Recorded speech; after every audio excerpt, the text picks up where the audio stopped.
Bonjour et bienvenue sur Algomius. Aujourd'hui, nous allons apprendre à communiquer avec un programme Python.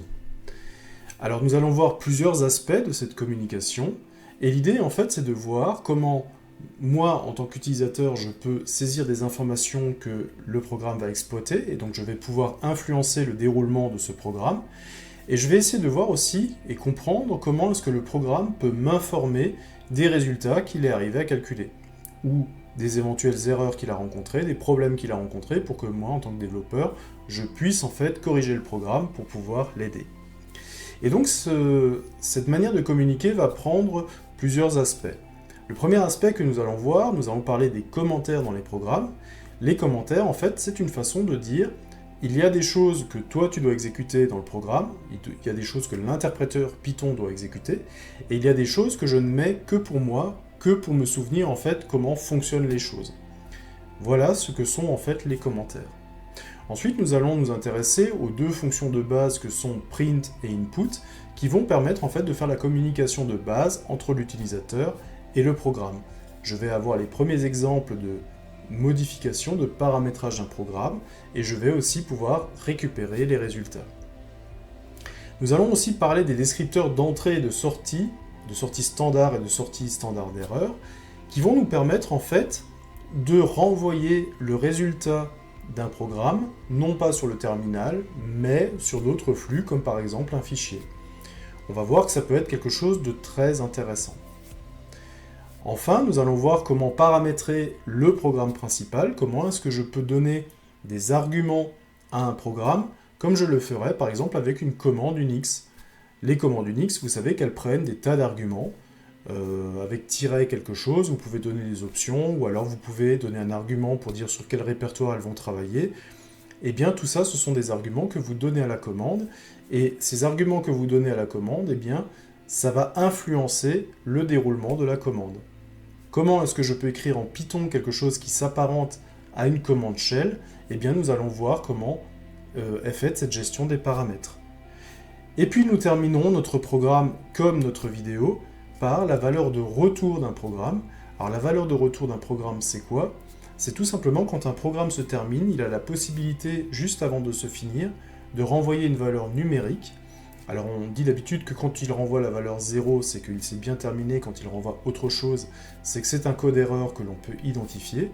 Nous allons voir comment retourner une valeur dans un programme, et nous allons voir comment récupérer cette valeur de retour dans le terminal qui a appelé le programme.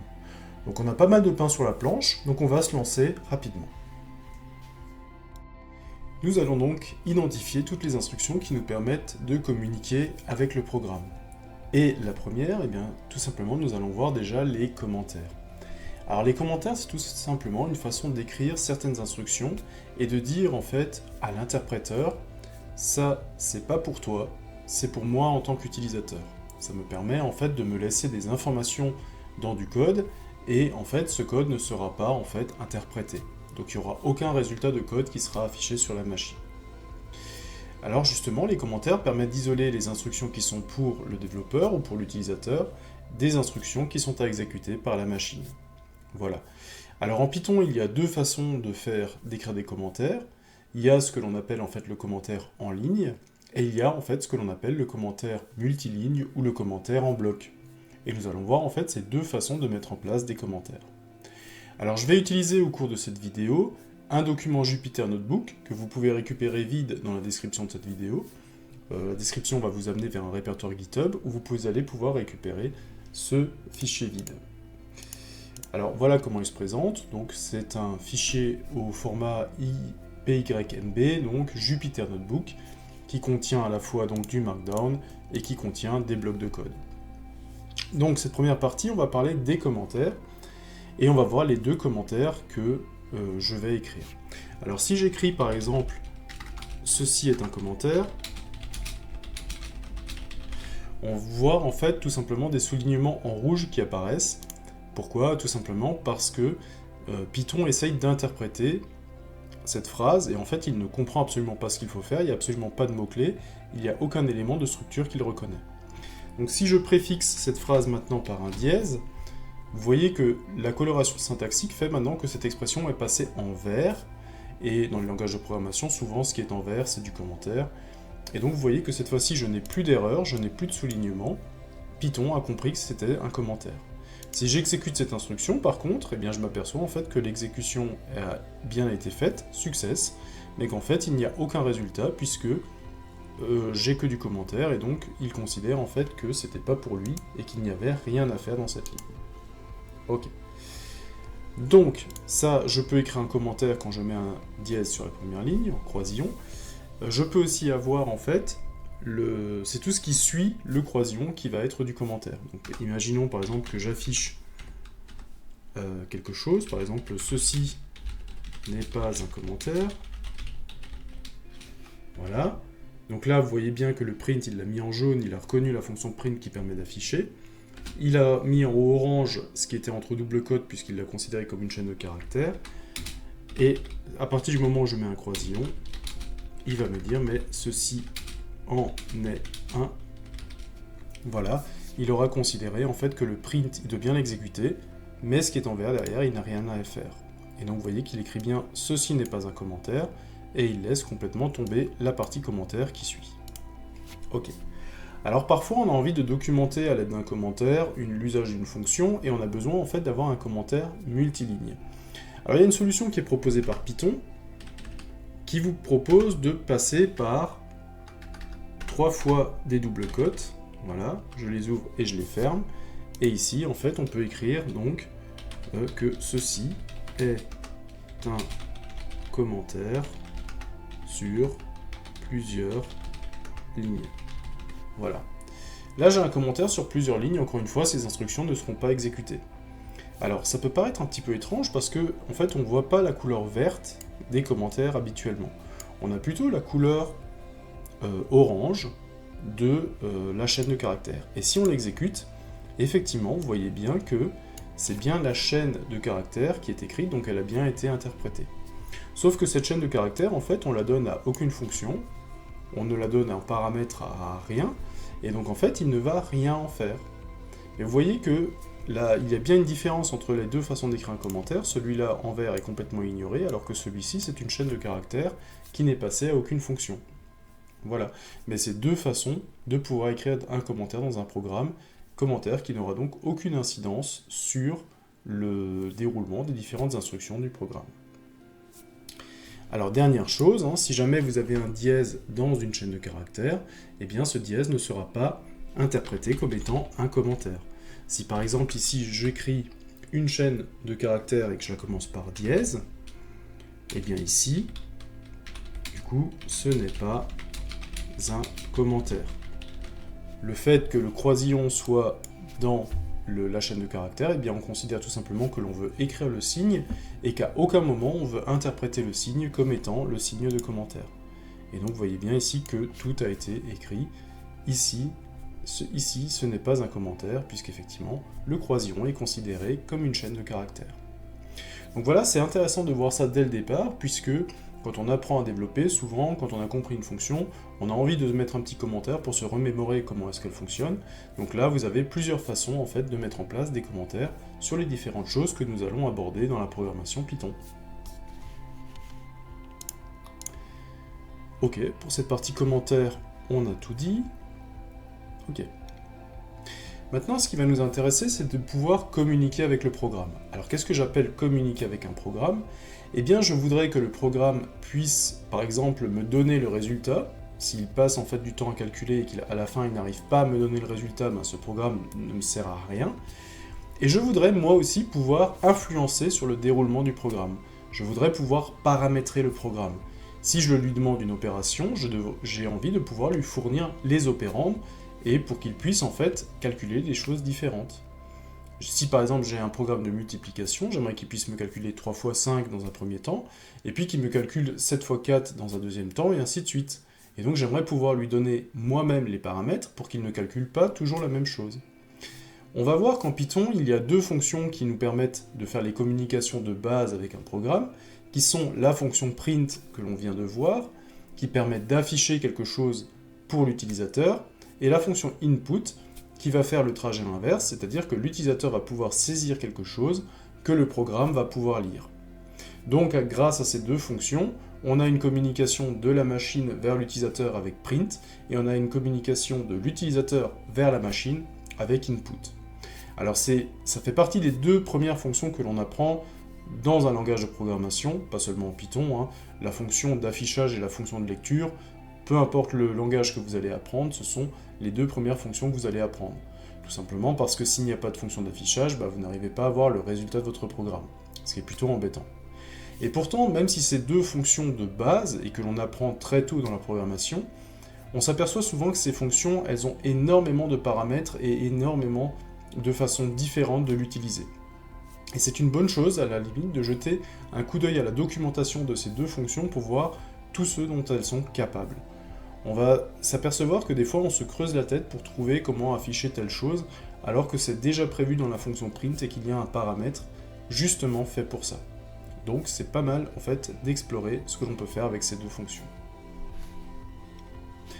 La première que nous allons aborder, c'est la fonction print. La fonction print, elle permet d'afficher un message sur la sortie standard et de revenir à la ligne par défaut. Alors vous notez que je n'ai pas dit afficher un message dans le terminal, puisque l'affichage du message dans un terminal est en fait le paramétrage par défaut. J'ai le droit d'afficher en fait la sortie d'un programme ailleurs que sur le terminal. On y reviendra quand on parlera des descripteurs d'entrée et de sortie. Si la fonction print reçoit plusieurs paramètres, on va s'apercevoir en fait qu'ils sont juste concaténés. Un espace est ajouté par défaut et les paramètres sont concaténés. Alors j'ai plusieurs options au niveau de l'affichage. Je peux définir moi-même le séparateur quand les différents éléments sont concaténés, par quoi je veux les séparer. Par défaut, je vais les séparer qu'un espace, mais je peux les séparer par une tabulation ou je peux les séparer par exemple par un retour à la ligne. Pareil, à la fin de la chaîne de caractères, par défaut, dans le terminal, vous êtes déjà rendu compte en fait qu'à la fin d'un print, en fait, vous retournez à la ligne du dessous. Ça veut dire en fait qu'il y a un caractère de fin de ligne qui est ajouté automatiquement. Alors ça, c'est quelque chose de différent si vous venez par exemple de la programmation C ou C++. C ou C++, si jamais vous faites un affichage et que vous ne mettez pas le retour à la ligne à la fin de la ligne, eh bien vous n'allez pas retourner à la ligne et vous allez juste continuer à écrire après l'affichage. Donc il y a des petites subtilités par langage, et donc c'est toujours intéressant de bien comprendre les fonctions d'affichage.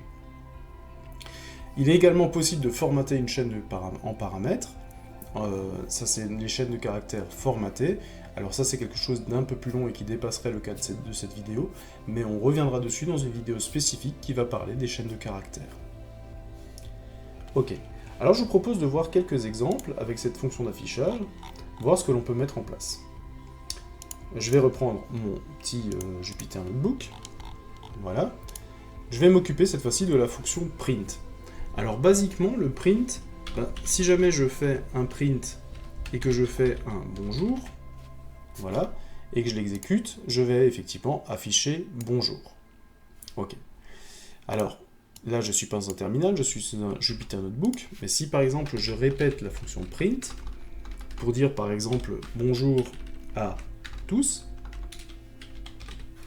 et que je lance ça, eh bien je vais m'apercevoir que je vais avoir un mot par ligne. Je vais avoir bonjour, retour à la ligne, à, retour à la ligne, tous. Donc on s'aperçoit bien que, par défaut, ma fonction print ajoute en fait un retour à la ligne à chaque fois qu'elle écrit quelque chose. Ok, ça marche. Alors comment je pourrais écrire bonjour à tous sur une seule ligne? Eh bien il me suffirait finalement de concaténer tous ces éléments. Par exemple, je pourrais dire bonjour à tous. Donc là, j'ai trois chaînes de caractères que je concatène avec l'opérateur virgule. Donc print a un premier paramètre qui est bonjour, un deuxième paramètre qui est à, un troisième paramètre qui est à tous. Et l'usage, en fait, va faire que print va concaténer ces trois éléments et va en fait rajouter un espace entre ces différents éléments. L'espace, encore une fois, est la valeur par défaut du séparateur. Donc là, on a un affichage avec un espace comme valeur de séparateur et un retour à la ligne comme valeur de fin de chaîne. Et bien, ces deux opérateurs, on va pouvoir les modifier. Si par exemple, ici, je pourrais dire par exemple que mon séparateur, eh bien, par exemple, c'est une tabulation. Alors, \t, c'est tabulation. Et donc là, en fait, je vais avoir une tabulation entre chaque mot. Je pourrais aussi remplacer ça par n'importe quel autre caractère. Par exemple, je peux mettre un et commercial ici. Et quand je le relance, je vais avoir un et commercial qui va séparer les lignes. Donc j'ai la main, en fait, sur la façon dont je vais organiser mon séparateur. Je peux même revenir à l'affichage que j'avais précédemment. Si mon séparateur, je mets \n qui est le caractère retour à la ligne, eh bien je vais une fois de plus écrire bonjour à tous et séparer tous les mots par des retours à la ligne, ce qui va faire que je vais me retrouver en fait avec un mot par ligne. Voilà. Donc ça c'est pour le caractère de séparation. J'ai aussi la possibilité d'avoir un caractère de fin de ligne. Alors si je reviens à ce que j'avais tout à l'heure, j'avais 3 fonctions print, et j'avais vu que à chaque fois que j'écrivais un print, eh bien comme j'avais un caractère de fin de ligne qui était automatiquement affiché, je me retrouvais avec un affichage sur 3 lignes. Alors comment je pourrais faire plusieurs prints et dire en fait que je ne veux pas que ces mots soient l'un sous l'autre, mais je voudrais en fait qu'ils soient l'un à côté de l'autre en fait sur la même ligne. Et bien tout simplement, je vais dire que le caractère de fin de ligne, cette fois-ci, ne doit pas être retour à la ligne, mais doit être par exemple espace. Et donc en ajoutant, ici j'écris bonjour et je fais un espace à la fin, ici j'écris A et j'écris un espace à la fin, et je vais me retrouver cette fois-ci de nouveau avec la ligne écrite sur une seule ligne. Donc les caractères sep et end vont me permettre justement d'avoir un affichage différent qui vont permettre de gérer les séparateurs et le caractère de fin de ligne. C'est quelque chose d'assez intéressant, surtout si vous devez concaténer des lignes, mais en les écrivant plusieurs fois, eh bien on peut le faire avec ce caractère end. Et si jamais je mets la chaîne vide dans end, eh bien tout simplement je vais concaténer les 3 chaînes, puisque les 3 chaînes seront écrites et il n'y aura en fait aucun séparateur à la fin de chaque ligne. Voilà. Donc déjà plutôt intéressant cette fonction print avec ces 2 paramètres sep et end qui permettent déjà de formater l'affichage en sortie. Ok. Nous avons vu la fonction print qui nous permet d'afficher des messages. Nous allons maintenant voir la fonction input qui nous permet de saisir des messages, nous en tant qu'utilisateurs, de saisir des messages qui vont être interprétés dans le programme. Et le message ou l'information que nous allons saisir sera ensuite disponible dans le programme et nous pourrons l'utiliser pour faire les calculs ou les opérations. Donc, comment ça fonctionne? Eh bien, la fonction input va aussi prendre un paramètre, mais cette fois-ci, le paramètre va être le message à afficher sur la sortie standard. Effectivement, si jamais le programme attend une valeur, il va juste se mettre en attente. Mais s'il ne met pas un petit message, en fait, on ne va pas savoir quelle est la valeur attendue. Donc, le paramètre de input va me permettre de savoir quelle est la valeur attendue par le programme. Et input va avoir une valeur de retour, c'est-à-dire qu'elle va renvoyer ce que l'utilisateur a saisi. Ok, ça marche. Elle va retourner toujours quelque chose qui est au format chaîne de caractères. Pourquoi? Parce que le format chaîne de caractères me permet justement de stocker tout et n'importe quoi. On va juste l'expliquer. Je vais prendre un petit notepad. Alors, l'idée c'est quoi?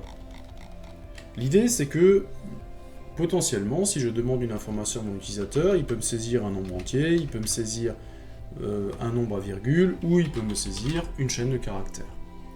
Okay. Si maintenant je m'attends à avoir un entier, eh bien il va être OK quand je vais lui envoyer 23, il va faire un peu la tête quand je vais lui envoyer 23,4 et il va planter, et pareil avec coucou. Si je lui demande d'avoir un nombre à virgule, donc c'est-à-dire que je lui donne un réel, un réel, il va considérer que 23 c'est OK, on peut considérer que 23 c'est 23.0, 23.4 c'est OK aussi, par contre avec coucou il va planter. Et si je lui dis enfin de récupérer une chaîne, eh bien mon 23 il va le mettre dans une chaîne de caractères, mon 23.4 il va le mettre dans une chaîne de caractères, et coucou il va le mettre dans une chaîne de caractères. Donc le fait de récupérer une chaîne de caractères va faire en sorte que je ne perdrai pas d'informations, peu importe le type qui est saisi par l'utilisateur. Et si après j'ai besoin d'avoir la chaîne sous un autre format, eh bien je peux tout simplement faire ce que l'on appelle un cast, un transtypage. Je vais changer le type de la chaîne pour pouvoir le rendre exploitable. Voilà. On reviendra là-dessus avec plutôt sur les types de variables, on insistera plus là-dessus. Ok. Donc ma fonction input, encore une fois, j'ai une fonction input qui va me retourner une chaîne de caractères elle va me retourner input, et elle a un paramètre qui dit, par exemple, donnez votre nom. Donc elle va écrire donnez votre nom, et ce que l'utilisateur, elle va écrire donnez votre nom dans le terminal, et ce que l'utilisateur saisit, elle va le renvoyer dans la variable str. Voilà. Donc on va jouer un petit peu avec l'input et on va regarder comment tout ça, ça fonctionne. Alors je vais reprendre de nouveau mon Jupyter Notebook. Ok. Et on va imaginer maintenant que je veux récupérer le nom et l'âge d'une personne. Alors pourquoi le nom et l'âge? Tout simplement parce que le nom c'est de la chaîne de caractères et l'âge devrait être normalement du type entier. Donc je récupère le nom, j'utilise donc ma fonction input. Donc je veux que quand l'utilisateur saisisse quelque chose, ça aille dans ma variable nom. Et pour que l'utilisateur sache quoi taper, je vais lui dire donnez votre nom. Voilà. Et je vais récupérer naturellement l'âge également. Hop. Donnez votre âge. Voilà. Je vais lancer ça. Et vous voyez que, alors je ne suis pas sous une fenêtre de terminal ici, je suis dans Jupyter Notebook, on verra ensuite comment ça marche dans une fenêtre de terminal. Le programme s'est mis en attente, il me propose tout en haut de donner votre nom, alors je vais lui mettre Tom, voilà, il passe à la suite, donnez votre âge, je vais mettre 25, il est content, le programme se termine. Alors il n'y a pas de sortie, puisque je n'ai pas fait de print, je n'ai pas fait d'affichage, je ne vois donc rien, je ne vois ni le nom, ni l'âge. On va s'intéresser à quelque chose, on va écrire le type du nom. La fonction type va me dire en fait quel est le type de la variable nom, qu'est-ce que j'ai récupéré en fait de la fonction input. Alors pareil, je vais donner Tom 25, et vous voyez que ça me dit que le type du nom, en fait, est tout simplement str ou alors string. Si je prends l'âge, même si l'âge est numérique, pour l'instant, le programme ne sait absolument pas que je suis en train de traiter un âge. Donc si je relance Tom et que je lui donne 25, il va me dire que l'âge, lui aussi, est une chaîne de caractères. Sauf que si moi j'ai une chaîne de caractères pour l'âge, je ne vais pas pouvoir faire d'opérations dessus. Comme par exemple retrouver la date de naissance ou l'année de naissance en fonction de l'âge de la personne. Donc si jamais j'ai besoin d'avoir un âge de type entier pour pouvoir faire des calculs avec, eh bien ma solution, ça va être de transformer en entier ce que je reçois de la variable input. C'est-à-dire que input contient ce que l'utilisateur a saisi, et moi, ce que l'utilisateur a saisi, je vais le transformer en int, donc en entier, avant de le retourner dans l'âge. Et donc maintenant, si je lance mon programme et que je fais Tom 25, eh bien vous voyez que cette fois-ci, l'âge est maintenant un int, un entier, avec lequel je vais pouvoir faire des calculs. Voilà. À partir du moment où le nom et l'âge ont été saisis, eh bien je vais pouvoir les utiliser dans mon programme. Je peux dire maintenant je sais que vous vous appelez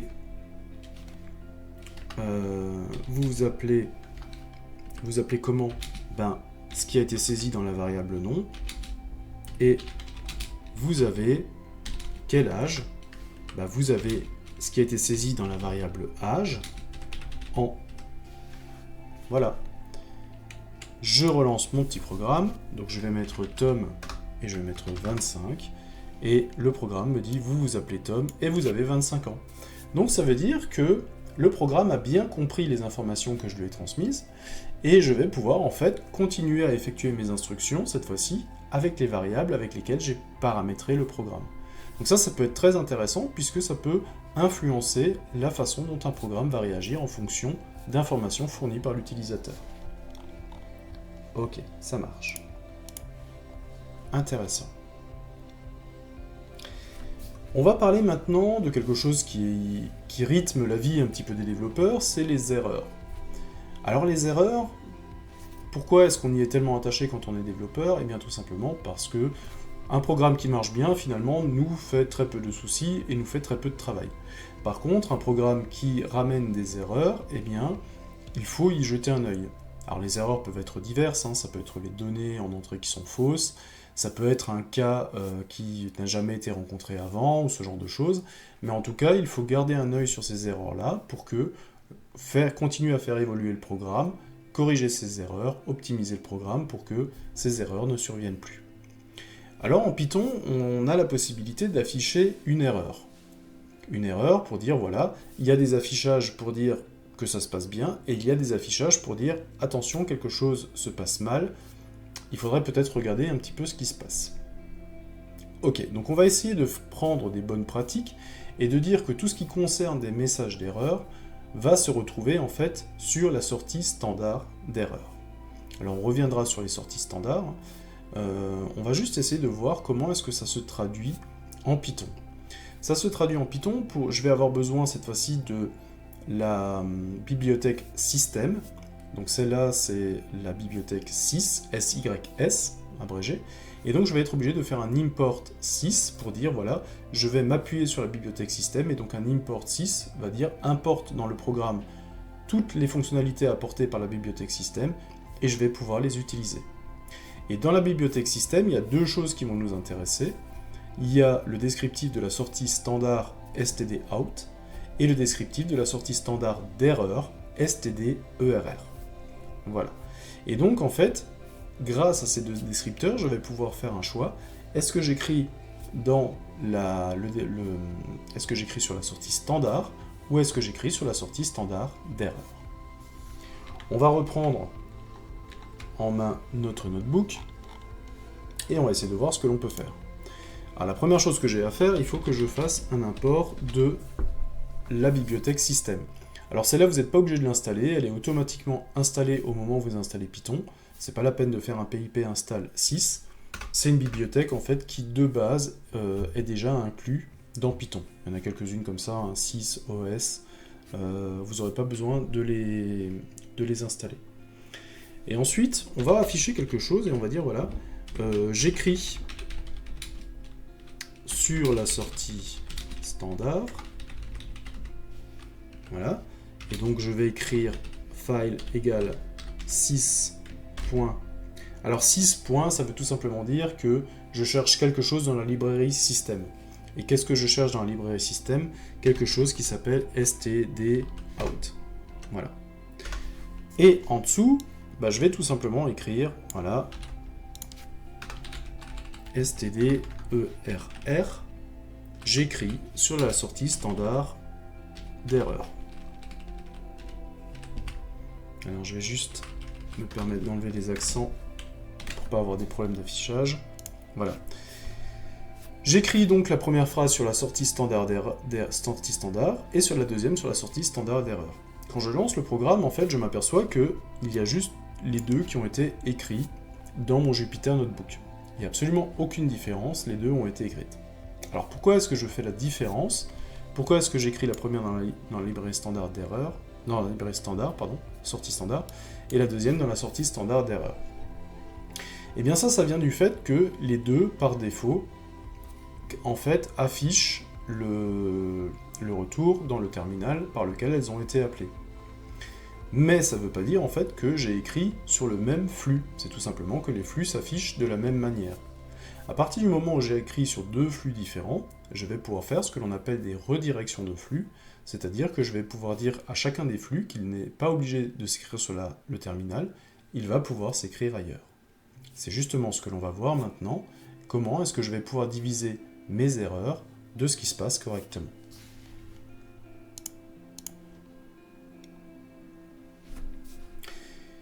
Alors pour mettre ça en place, je vous propose d'écrire un petit programme de zéro. Alors c'est pas un programme très complexe, mais qui va nous permettre finalement de voir quand même énormément de choses. On va écrire un petit programme qui lit deux entiers sur la console, c'est-à-dire qu'il attend que l'utilisateur saisisse deux entiers, qu'il affiche un libellé contenant les nombres sur la sortie standard et qu'il affiche un libellé sur la sortie standard d'erreur. On va résumer un petit peu tout ce que l'on a pris en compte. On va ensuite lancer le programme et on va essayer de voir s'il y a une différence entre les deux sorties. Alors cette fois-ci, je vais quitter le Jupyter Notebook. Moi je vais le sauvegarder. Et je vais écrire en fait un petit programme Python cette fois-ci, que je vais appeler lecture.py. Alors dans mon lecture.py, je vais reprendre exactement ce qui a été dit. Alors comme je veux écrire sur la sortie standard et la sortie standard d'erreur, je vais devoir de nouveau importer les commandes système. Je vais donc lire un nombre 1, input, voilà, je vais demander à l'utilisateur de me donner un nombre 1, et je vais lui demander aussi de me donner un nombre 2, voilà. Si jamais c'est des nombres et que je sais que c'est des entiers, ben je peux déjà directement les reconvertir en entiers avec un int, ça me permettra de les caster, et ça me permettra à la fin de la lecture d'avoir n1 et n2 qui sont de type entier avec lesquels je pourrais faire des calculs. Et là, ce que je vais faire, c'est que je vais printer, j'écris, alors je vais écrire le premier nombre, par exemple, j'écris n1 sur la sortie standard. Voilà, ça veut dire que ici il faut que je fasse un file et que je lui dise que je vais écrire sur stdout. Et puis le deuxième, bah, je vais tout simplement dire que je vais l'écrire sur... je vais enlever juste les accents. J'écris N2. Et celui-là, je l'écris où? Je l'écris sur la sortie standard d'erreur. Sortie standard d'erreur, qu'encore une fois, je vais la trouver dans la bibliothèque 6, dans stdrr. Voilà. Ok, ça marche, mon petit programme fonctionne.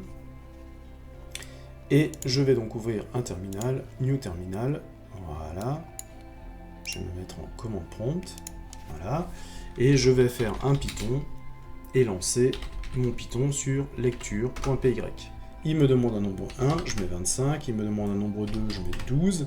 Il me dit j'écris 25 sur la sortie standard, j'écris 12 sur la sortie standard d'erreur.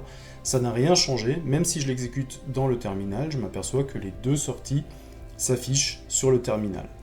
Ok. Toujours pour la même raison, c'est que les deux sorties, en fait, la sortie standard et la sortie standard d'erreur, sont dirigées par défaut vers le terminal qui les a appelées. À nous maintenant de faire la modification. Donc il n'y a pas de différence entre les deux appels, malheureusement, et donc ça va nous amener à discuter des descripteurs d'entrée-sortie. Alors les descripteurs d'entrée-sortie, ils sont au nombre de 3. Il y a un descripteur d'entrée standard. Alors qu'est-ce qui va rentrer dans le programme? Il y a un descripteur de sortie standard et un descripteur de sortie standard d'erreur. Et par défaut, les trois pointent vers le terminal qui a lancé le programme. Vous avez vu que quand le input s'est mis en place et qu'il a attendu un nombre, le nombre, j'ai dû le rentrer dans le terminal. Ça veut dire que par défaut, l'entrée qui est utilisée pour mettre des informations dans le programme est le terminal d'où le programme a été lancé. Alors maintenant, imaginons que je ne veux pas taper les nombres qui doivent réagir au input. Je voudrais en fait remplir un fichier avec toutes les réponses et je vais simplement dire au programme d'aller piocher dans le fichier si jamais il a des inputs. Ok, ça marche. Alors comment ça marche? Comment je vais faire ça? La première chose que je vais faire déjà, c'est que je ne vais faire aucune modification dans le programme.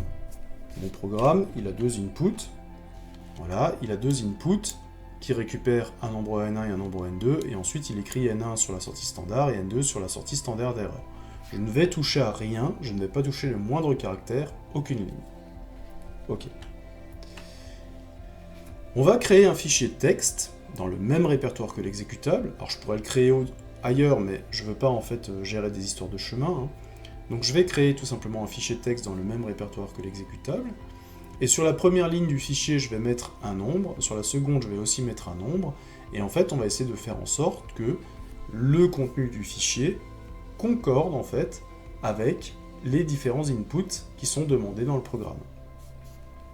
Alors comment ça va fonctionner? Je vais donc commencer par créer un petit fichier texte. Je sais pas, je peux l'appeler données par exemple, .txt. Voilà. Alors, si jamais je regarde la lecture, le premier input me demande un nombre, le deuxième input me demande un nombre. Et donc je vais essayer de respecter cette séquence. Dans les données, je vais donc mettre un nombre sur la première ligne, et je vais donc mettre un nombre sur la deuxième ligne. 45, 23. Et l'idée, c'est que la première fois que le programme va demander un nombre, je vais lui donner ce qu'il y a sur la première ligne. La deuxième fois que le programme va demander une valeur, je vais lui donner ce qui est sur la deuxième ligne. Et moi, je n'aurai plus, en fait, à taper. Alors, quel est l'intérêt de faire ce genre de choses? Eh bien, vous voyez bien qu'à chaque fois qu'il y a un input dans un programme, le programme, en fait, se met en arrêt et attend un résultat.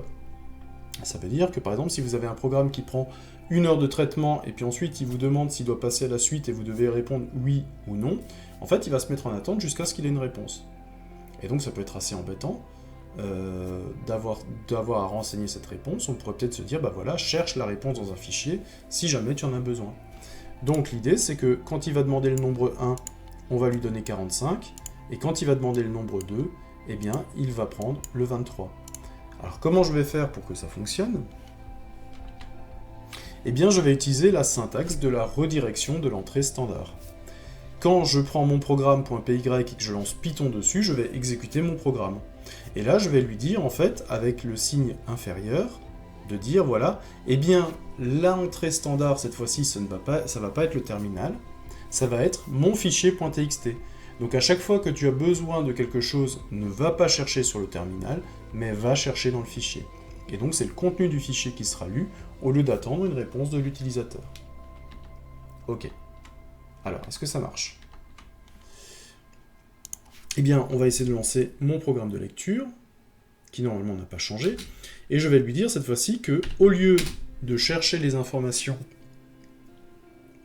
dans le terminal, eh bien tu vas les chercher dans données.txt que j'ai créé exprès pour ça. Je lance. Alors, j'ai pas sauvegardé données. Donc en fait, il considère que données est vide, et donc effectivement, il n'a rien trouvé. Donc vous voyez qu'est-ce qui s'est passé. Donc il a demandé le nombre 1. Ensuite, il a demandé le nombre 2, donc ça veut dire qu'il est tout de suite passé à la suite, il a trouvé les nombres, et à la fin, il m'écrit « J'écris 45 sur la sortie standard », 45 c'est bien ce que j'ai dans la première ligne, et j'écris 23 sur la sortie standard d'erreur, 23 est bien le nombre 2 que je lui ai fourni. Et donc c'est une autre façon de communiquer avec le programme, c'est une autre façon en fait de lui transmettre des paramètres. J'ai redirigé l'entrée standard, donc là l'entrée standard n'est plus le terminal, mais est devenu le fichier, et donc il a récupéré directement des informations à partir du fichier. Voilà, donc il n'est plus en attente, il va passer directement. Ça c'est quelque chose qui peut être très intéressant.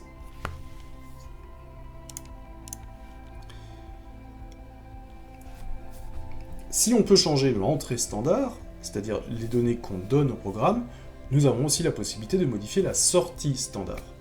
La sortie standard, pour l'instant, elle est fixée sur le terminal. Et moi, j'aimerais que je puisse en fait en faire autre chose. Et l'idée que j'ai en tête, c'est peut-être aussi de transférer la sortie standard d'erreur vers un fichier de log, par exemple.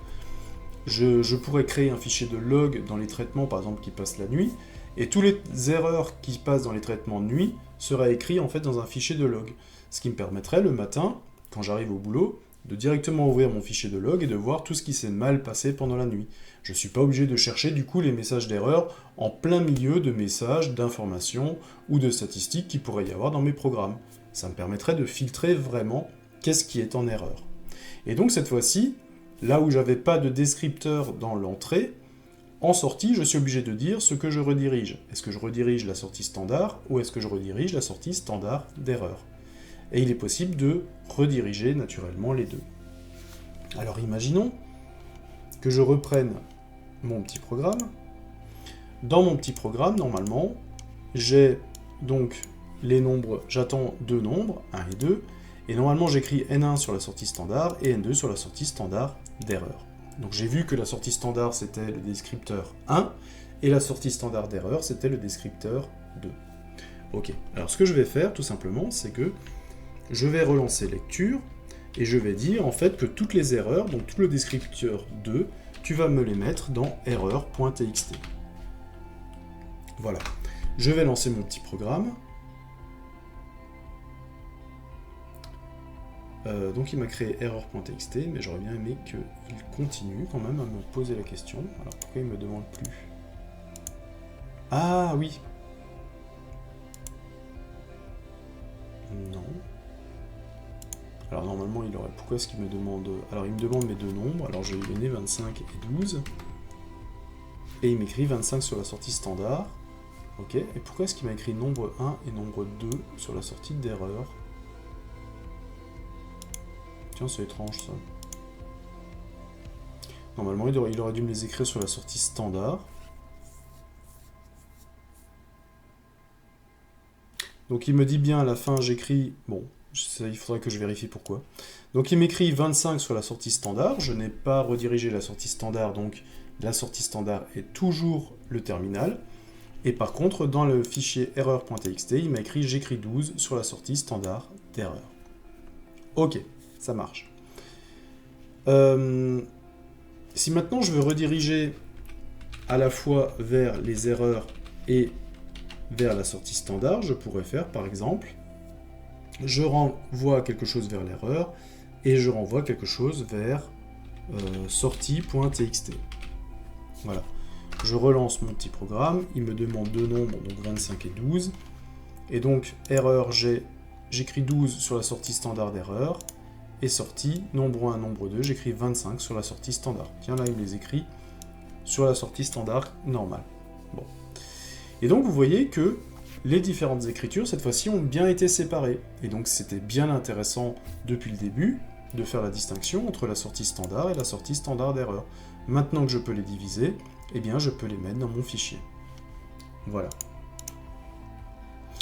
Alors, il y a une autre modification que je peux faire, qui est plutôt intéressante, c'est que je peux faire en sorte d'avoir, toujours dans le cas de mon fichier de log, dont je parlais tout à l'heure, je pourrais dire, voilà, au lieu de, si je fais simplement la redirection du descripteur 2 vers erreur, qu'est-ce qui va se passer? Eh bien, je vais à chaque fois écraser le fichier erreur.txt par la nouvelle sortie.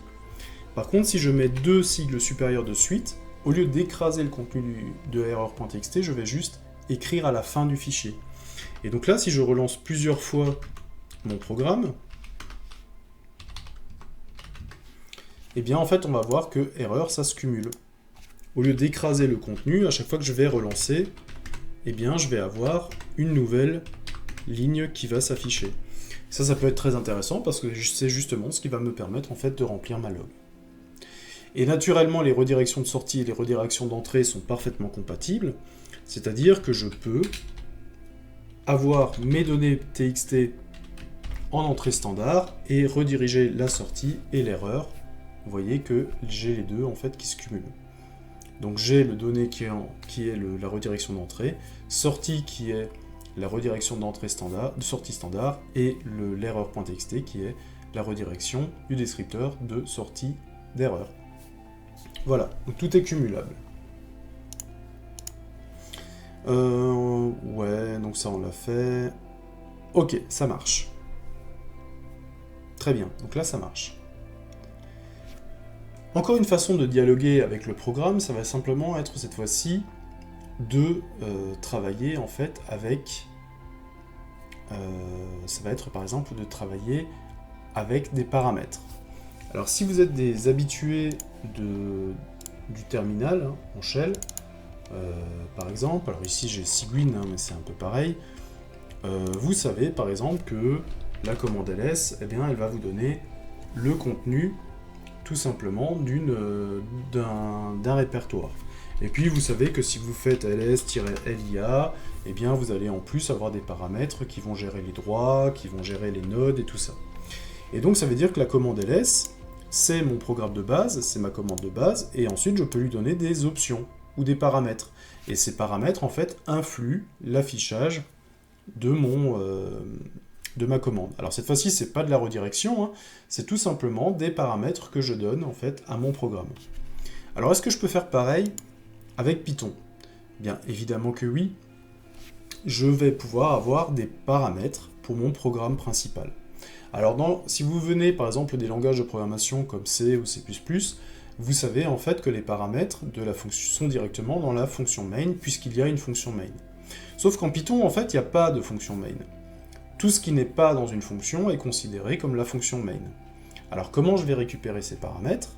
Eh bien là aussi je vais passer par la bibliothèque 6, que j'ai déjà utilisée tout à l'heure. La bibliothèque 6, en fait, va contenir la variable argv. Alors, argv, c'est quoi? C'est une liste qui va tout simplement contenir en premier élément le nom du programme dans lequel je suis. Donc, le programme se connaît lui-même, ça peut être intéressant. Et dans le reste de la liste, il va y avoir la liste des paramètres qui auront été donnés sur la ligne de commande. Si je reprends l'exemple de ls-lia, je vais retrouver en argv de 0 ls et en argv de 1 -lia.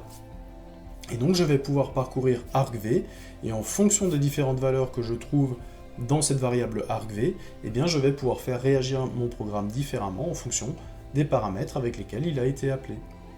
Argv étant une liste, eh bien argv de 0 donne le nom du programme, argv de 1 le premier argument, et le dernier argument, eh bien ça va être tout simplement la longueur de argv moins 1.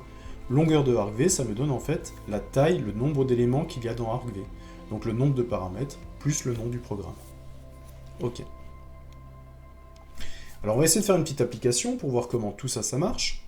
On va écrire un petit programme, tout simplement. Ce programme va déjà afficher son nom. Il va afficher le contenu de la variable argv, et le but, en fait, on va essayer de le faire fonctionner comme une commande standard. Donc c'est-à-dire que si jamais je vais attendre deux arguments, le nom de l'utilisateur et l'âge de l'utilisateur. Si le programme possède deux arguments, eh bien c'est le nom et l'âge. S'il n'en possède qu'un, j'ai que le nom, et du coup il faut que je demande l'âge. Et si jamais je n'ai aucun paramètre, il faut que je demande à l'utilisateur le nom et l'âge pour avoir en fait quelque chose de complet. Voilà. Et donc ça va nous faire comprendre un petit peu comment marche une commande shell. Alors, de quoi je vais avoir besoin? Je vais avoir besoin naturellement d'un Visual Studio Code. Voilà. Ok. Je l'ai ici, et pour être propre, je vais carrément créer un nouveau programme que je vais appeler lecture param, par exemple, .py. Alors, de quoi je vais avoir besoin dans ce lecture param.py? Eh bien, tout l'intérêt va être justement de récupérer cette fameuse variable argv qui se trouve dans la bibliothèque 6. Alors, l'idée, c'est quoi? C'est tout simplement de dire, de système, tu vas me récupérer argv. Et donc, quand je vais parler de argv dans la suite du programme, eh bien, c'est le argv qui est dans système. Voilà. J'ai mon petit programme, et la première chose que je vais faire, c'est que je vais afficher argv. Comme ça, je suis déjà sûr de savoir ce qu'il y a dedans. Ok. Alors, je vais aller là-dedans, je vais vider ce que j'ai à faire là-dedans. Je ne sais pas si j'ai sauvegardé, non. Et je vais faire, par exemple, Python, et je vais lancer lecture param. Voilà. Et donc, il me dit, pour l'instant, voilà, j'ai dans argv une liste qui contient un seul élément, qui est lectureparam.py. Et si jamais je lui mets un argument 1 et un argument 2, par exemple, eh bien vous voyez qu'il les récupère. Lectureparam.py, arg1, arg2. Alors il les transforme en chaîne de caractères, pour les mêmes raisons que le input. Et donc en fait, vous voyez que je peux récupérer finalement les paramètres qu'il y a sur la ligne de commande. Et donc je peux appeler ma fonction main de Python exactement comme j'appelle n'importe quelle fonction, avec des paramètres, et je peux donc influencer sur l'exécution de cette fonction main. Alors qu'est-ce que je vais faire? Eh bien, si jamais j'ai trois arguments, ça veut dire que j'ai le nom du programme, le nom de l'utilisateur et l'âge de l'utilisateur. Donc, je vais dire si argv contient 3 éléments, donc si la longueur de argv est égale à 3, alors qu'est-ce que je vais faire? Eh bien, je sais que je vais avoir quelque chose de cette forme-là, un paramètre, un deuxième paramètre, un troisième paramètre. Et donc dans le premier, je vais avoir le nom du programme, ensuite je vais avoir le nom de l'utilisateur et l'âge de l'utilisateur. Et ça, je vais donc faire un argv qui est égal à tout ça. Alors ça, c'est une syntaxe qui existe en Python. De mémoire, c'est le seul langage qui existe. C'est que si jamais vous avez une liste, donc un tableau à droite, et bien en fait, le premier élément du tableau va se retrouver dans prog, le deuxième élément du tableau va se retrouver dans nom, et le reste va se retrouver dans âge. Ici, j'ai vérifié que j'avais 3 arguments, donc le premier argument va se trouver dans prog, le deuxième dans nom, le troisième dans âge. Ok. Et je vais récupérer les 3. Donc ce que je vais faire, c'est que je vais tout simplement être sûr que tout marche. je vais faire print le nom du programme. Alors le nom du programme c'est prog. Le deuxième, je vais faire nom de l'utilisateur. Là, je vais avoir le contenu de la variable nom. Et enfin, je vais écrire le nom, l'âge de l'utilisateur. Et je vais donc écrire le contenu de la variable âge. Et pour l'instant, ce que je vais dire, c'est que si jamais j'ai pas trois paramètres, ce qui est coutume de faire dans une commande shell, c'est de donner l'usage de la commande. Et donc l'usage de la commande, c'est quoi? C'est lecture param.py. Et normalement, je devrais donner un nom, et normalement, je devrais donner un âge. Voilà. Donc, si j'appelle maintenant lecture param.py et que je lui donne aucun argument, il va me rappeler que l'usage, c'est d'appeler lecture param.py en donnant un nom et un âge. Si je donne un nom et un âge, cette fois-ci, eh bien, il a trouvé qu'il y a bien trois arguments. Et s'il y a trois arguments, eh bien, c'est que le premier, c'est le nom de l'utilisateur, et que le premier, c'est le nom du programme, le deuxième, c'est le nom de l'utilisateur, et le troisième, c'est l'âge de l'utilisateur. Ok, ça marche. Alors, qu'est-ce qu'on peut faire encore? Eh bien, on peut dire que si jamais je n'ai pas les données en argument, eh bien, je vais tout simplement les lire. Tout ce que je ne reçois pas au moment du paramétrage, je vais essayer de les récupérer avec un input. Ok. Alors comment on va faire ça? Eh bien déjà on va prendre ce print là et on va le mettre là en bas pour vérifier que dans chaque cas je récupère bien le nom du programme, le nom et l'utilisateur. Si j'ai les trois, aucun problème, je les récupère directement dans argv. Ensuite si j'en ai deux,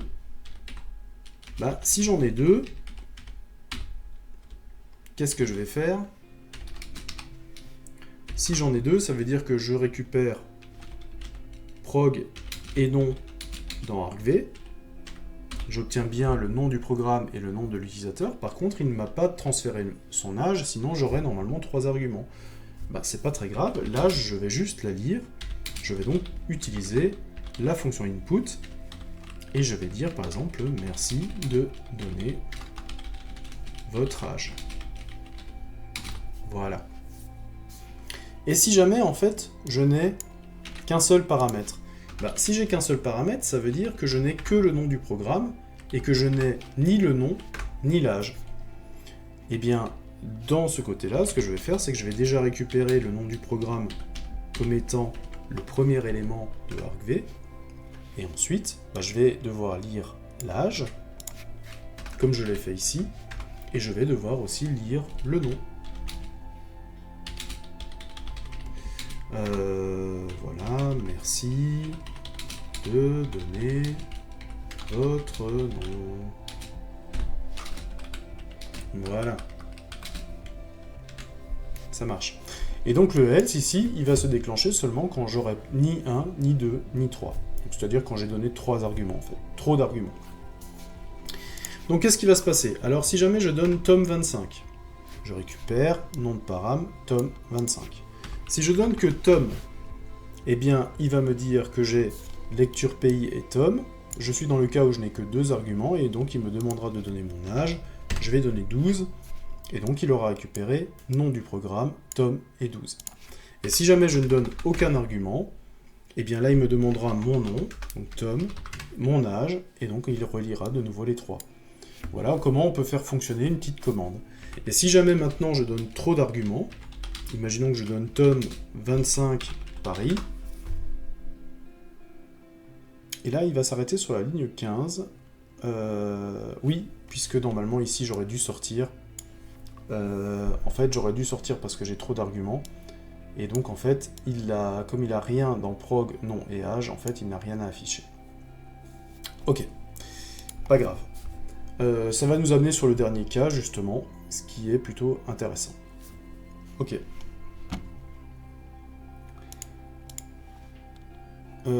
Ça on l'avait fait, ok, ça marche. La dernière partie du programme va justement nous permettre de gérer le cas que l'on vient de voir. Le programme va pouvoir retourner une valeur. Alors retourner à qui?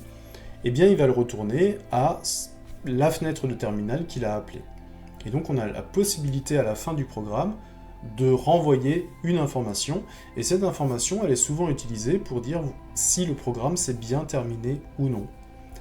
Et donc on va renvoyer un entier. Alors dans les conventions, si jamais on renvoie la valeur 0, c'est que le programme s'est bien terminé, et si on renvoie quelque chose d'autre que 0, eh bien ça correspond à un code erreur. Et donc on peut avoir une espèce de table de correspondance, par exemple, de dire, bah voilà, si ça renvoie 8, c'est que la base de données n'était pas disponible, si ça renvoie 12, c'est qu'il n'y avait pas de place mémoire, si ça renvoie 27, voilà, encore d'autres choses. Et donc ça permet de savoir en fait où on en est.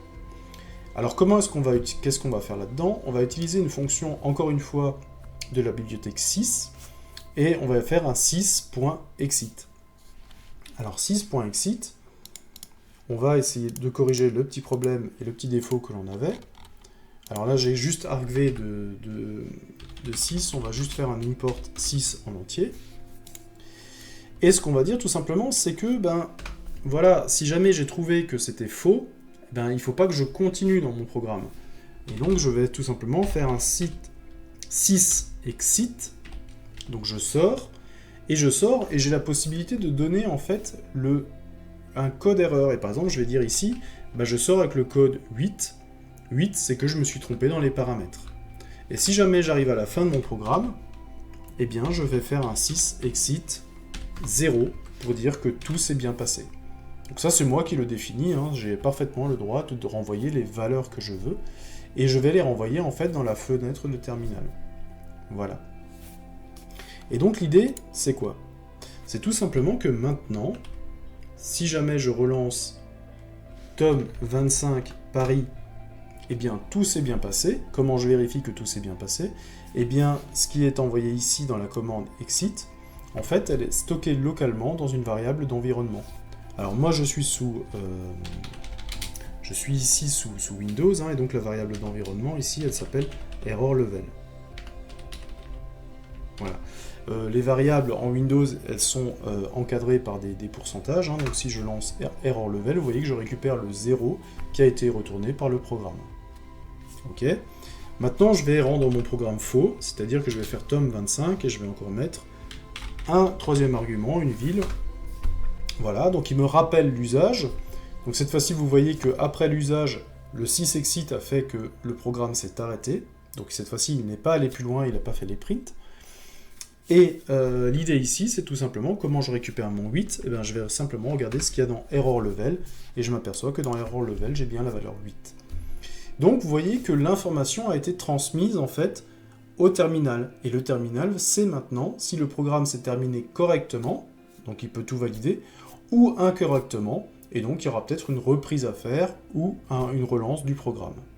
Alors si jamais vous travaillez dans les environnements Unix, Linux ou macOS, eh bien en fait, cette variable error level, elle s'appelle echo $point d'interrogation. Si jamais par exemple, je peux relancer mon... Alors comme je suis sous Windows, j'ai pas un Linux sous la main, mais j'ai mon Cygwin qui fonctionne un petit peu pareil. Si j'ai par exemple la commande ls qui me liste le répertoire, si je fais echo $point d'interrogation, ça va me retourner 0 parce que ls a pu me lister le répertoire. Si maintenant je fais ls d'un répertoire qui n'existe pas, voilà, je fais par exemple ls n'existe pas, il me dit ls cannot access n'existe pas, no search file or directory. Ça veut dire en fait que comme ce répertoire n'existe pas, il n'a pas pu lister son contenu. Et si maintenant je fais un echo $point d'interrogation, je m'aperçois que j'ai la valeur 2. J'ai plus 0, j'ai 2. Et si vous cherchez manls, normalement, alors manls, si jamais on descend un petit peu dans le manuel,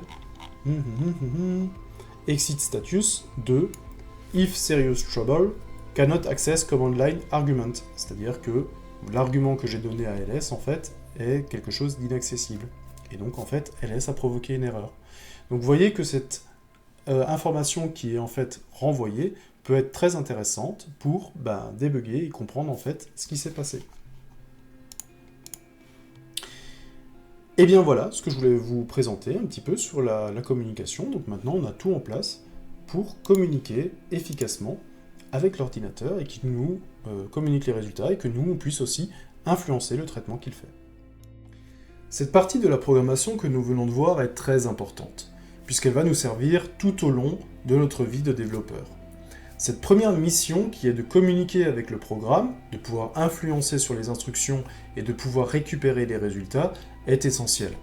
En fait, un programme qui calcule sans jamais pouvoir nous fournir des résultats serait complètement inutile, et le fait que l'utilisateur ne puisse pas influencer un programme le serait tout autant, puisque ça voudrait dire que le programme devrait faire tout le temps la même chose. Là, nous avons vu plusieurs aspects de cette communication, naturellement la communication de base avec les inputs et le print, mais la redirection des entrées et des sorties standards peut être très intéressante dans des cas concrets, par exemple, quand on veut construire un fichier de log. Un fichier de log qui contiendrait toutes les erreurs, que l'on permettrait, par exemple, de pouvoir consulter le matin en arrivant au travail, et de dire, voilà, qu'est-ce qui s'est mal passé pendant la nuit, j'ouvre mon fichier de log, ou alors je me le fais envoyer par mail à 7h du matin, pour qu'il soit là quand j'arrive, et donc ça me permettrait de voir en fait tout ce qui s'est mal passé dans les derniers traitements. Ça pourrait faire un bilan des dernières 24 heures, et ça pourrait me dire où il y a eu des problèmes. Si j'arrive le matin, le fichier est vide, tant mieux, j'ai rien à faire. Si jamais j'ai des erreurs à l'intérieur, eh bien je sais déjà quel programme a provoqué l'erreur, je sais déjà à peu près ce qui s'est passé, j'ai peut-être un message d'erreur qui peut m'informer d'éventuelles pistes à suivre, donc c'est quelque chose qui peut être très intéressant. De manière générale, en fait, plus votre programme va communiquer, plus ça va être simple pour vous en tant que développeur de pouvoir trouver la raison. Si jamais vous avez un programme qui se termine et qui écrit juste erreur, eh bien c'est vraiment un petit peu la bête noire des développeurs, puisque ce simple message erreur en fait ne vous donne aucune piste. Vous ne savez pas où il s'est planté, vous ne savez pas à cause de quoi, bref, vous démarrez vraiment à zéro. L'idéal en fait c'est que quand un programme rencontre une erreur, d'arriver à remonter le maximum d'informations à envoyer au développeur pour que celui-ci en fait ait une bonne piste ou idéalement même un cas qu'il peut reproduire. Là on a vu plusieurs modes de communication, même sur la valeur de retour du programme, qui pourrait dire voilà, j'ai pas fini correctement, donc je n'ai pas renvoyé la valeur 0, j'ai renvoyé la valeur 8. La valeur 8, c'est quoi? C'est tout simplement que les arguments qui m'ont été fournis sont faux. Et donc ça, c'est une information importante pour le développeur qui pourra trouver rapidement d'où vient le problème pour pouvoir le résoudre. Voilà, donc on progresse dans l'apprentissage du langage Python. Là, on a fait un gros morceau. Et on va continuer maintenant avec les différentes structures de contrôle que nous offre le langage pour écrire des programmes beaucoup plus complexes.